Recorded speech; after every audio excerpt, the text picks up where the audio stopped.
হাইরে নৌকার মাঝি ছেড়ে আজ কোথায় তুমি আসো? ভাঙ্গা নৌকার মাঝি বাবার থেকে পাওয়া আমি হলাম ভাঙ্গা নৌকার মাঝি। বাবা আমার যাবার পরে সেই থেকে ধরছি নৌকার হাল, কিছুই বুঝি না এই নৌকা আমি চালাবো কত কাল। অবস্থা আমার যদিও নড়বড়ে, তবু ধরছি নৌকার হাল।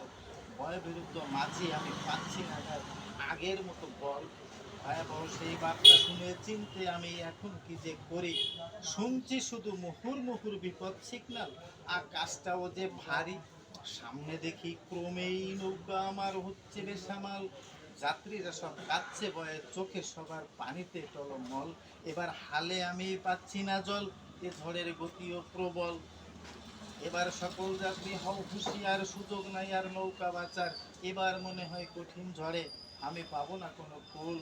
নৌকায় আমার সহযোগী যারা, ওরা সবাই করছে যেন ভুল। এবার ছিড়ল নৌকার গুণের দড়ি, সামনে ভাঙলো দাঁড়। নিঝুম ধরে নৌকার মাঝে বসে আছে সবাই যেন অসাড়। আমি হাল মাচাতে বসে আছি, পাচ্ছি না কারো সাড়া। এবার কঠিন স্রোতের বেগে নৌকা আমার হচ্ছে দেহাত ছাড়া। আমি মাঝি যাত্রীদের পাচ্ছি না কোনো ইশারা শব্দ। এবার মনে হয় ঝড়ের কবলে মাঝি যাত্রী সবাই হব জব্দ। ধন্যবাদ।